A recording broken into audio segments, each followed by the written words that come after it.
राधे राधे दोस्तों, आप सभी का मेरे YouTube चैनल पर स्वागत है। दोस्तों, आज मैं आपको बहुत ही प्यारी कहानी सुनाने जा रही हूँ। सुखिया और दुखिया, दो बहनों की कहानी। एक गांव में एक कुम्हार रहता था। उनकी दो पत्नियां थीं। दोनों पत्नियों को एक एक बेटी थी। बड़ी बेटी का नाम था सुखिया और छोटी बेटी का नाम था दुखिया। बड़ी वाली पत्नी बहुत चालाक थी। वह अपनी बेटी सुखिया के साथ पूरे घर पर राज करती थी। इधर दूसरी पत्नी अपनी बेटी दुखिया के साथ घर का सारा काम करती थी। कुम्हार भी इन दोनों पर कोई विशेष ध्यान नहीं देता था। धीरे धीरे समय व्यतीत होता रहा। एक दिन कुम्हार की मौत हो गई। बड़ी वाली ने चालाकी से सारी संपत्ति हड़प ली और छोटी वाली को घर से निकाल दिया। छोटी पत्नी अपनी बेटी दुखिया के साथ सूत काट कर कपड़े बुनकर बेचती थी और जो पैसा मिलता उससे वो अपना जीविकोपार्जन किया करती थी। एक दिन दुखिया की माँ ने रुई को धूप में सूखने के लिए डाला और दुखिया से रुई का ध्यान रखने को बोलकर अपने काम में लग गई। तभी हवा का तेज झोंका आया और दुखिया की सारी रुई उड़ा ले गया। दुखिया चिंतित हो गई कि अब माँ को क्या जवाब दूंगी। उसी समय पवन देव ने दुखिया से कहा कि तुम्हें तुम्हारी सारी रुई वापस मिल जाएगी। तुम मेरे पीछे पीछे आओ। दुखिया पवन देव के पीछे पीछे चल पड़ी। रास्ते में उसे एक गाय मिली। गाय बोली, बेटी, मेरे चारों ओर गोबर बिखरा पड़ा है। तुम जरा उस गोबर को साफ कर दो। मेहनत और दूसरों की सेवा करने की आदी दुखिया अपने स्वभाव बस गोबर साफ करने लगी। उसके बाद गाय के आगे उसने घास भी डाली और पानी की भरी बाल्टी भी गाय के आगे रख दी और वो आगे बढ़ी। और आगे चलकर उसे एक केले का पेड़ मिला। तो केले के पेड़ ने कहा, बेटी, मेरे आसपास बहुत सूखे पत्ते पड़े हैं, क्या तुम उन्हें साफ कर दोगी? तो दुखिया ने केले के आसपास से सारे सूखे पत्ते हटाकर साफ कर दिया और वहाँ से आगे बढ़ी। तभी उसे आगे एक घोड़ा मिला जो खूंटे से बंधा हुआ था। घोड़े ने कहा, बेटी, मैं बहुत दिनों से भूखा हूँ, मुझे कुछ खाने को दो। दुखिया ने उसे घास काट कर खिलाई और पानी भी पिलाया। और आगे बढ़ने पर सफ़ेद बालों वाली एक बुढ़िया मिली जो चांद की माँ थी।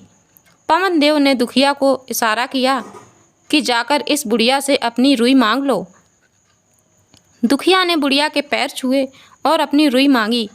बुढ़िया बोली, रुई मिलेगी, लेकिन पहले अंदर जाकर बालों में तेल लगाकर तालाब में नहाकर उसके बाद साड़ी पहनकर खाना खाकर आओ।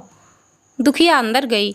बालों में तेल लगाकर जैसे ही तालाब में डुबकी लगाई कि चमत्कार हो गया। वह परी जैसी सुंदर बन गई। दूसरी डुबकी लगाई तो उसका शरीर गहनों से लद गया। तीसरी डुबकी लगाने की उसकी हिम्मत नहीं हुई।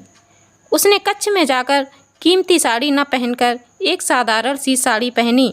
भोजन कक्ष में गई तो वहाँ मेज पर पकवान सजे थे। सभी पकवानों को छोड़कर दुखिया ने रोटी और सब्जी खाई और बुढ़िया के पास गई। बुढ़िया ने उसे रुई लौटा दी। साथ ही उसने अपने पास रखे 2 डिब्बों में से एक डिब्बा उपहार के रूप में ले जाने को कहा। दुखिया ने छोटा वाला डिब्बा उठाया और अपने घर की तरफ चल पड़ी। रास्ते में लौटते समय घोड़े ने उसे सोने की असरफियों से भरा घड़ा दिया। केले के पेड़ ने सोने के केले का एक गुच्छा दिया। गाय ने उसे बछिया दी। इतनी सारे नायाब उपहार लेकर दुखिया खुशी खुशी घर आई। दुखिया ने उपहार में मिला डिब्बा खोला तो उसमें से एक सुंदर राजकुमार निकला। उसने दुखिया से विवाह कर लिया। उसके दिन फिर गए। तीनों सुख से रहने लगे। सुखिया की माँ ने यह देखा तो वह जल भुन गई। उसने भी छत पर छोटी वाली पत्नी की तरह रुई सूखने डाली। उड़ने पर सुखिया को उसने रुई लाने के लिए भेजा। सुखिया को भी रास्ते में गाय, घोड़ा और केले का पेड़ मिला। जो सब गाय, घोड़ा और केले ने दुखिया से करने को कहा था, वही सब सुखिया से भी करने को कहा। लेकिन सुखिया मुंह पिचकाकर आगे चली गई। उसने बुढ़िया से रुई ऐसे मांगी जैसे आदेश दे रही हो। बुढ़िया के कहने पर सुखिया ने भी बालों में तेल लगाकर तालाब में डुबकी लगाई उसका चेहरा राक्षसी की तरह हो गया। फिर उसने कीमती साड़ी पहनकर जी भरकर पकवान खाया। बुढ़िया ने रुई देते हुए उससे उपहार लेने को कहा। सुखिया ने बड़ा वाला डिब्बा उठाया। रास्ते में घोड़े ने उसे लात मारी। केले के पेड़ ने उसके ऊपर छिलकों की बारिश की। गाय ने उसे सींग से उछाल कर फेंका। रोती हुई सुखिया घर आई और माँ से सारी बातें बताईं। रात को उसने उपहार वाला डिब्बा खोला। उसमें से विशाल अजगर निकला। अजगर ने सुखिया को खा लिया और वह खिड़की से भाग गया।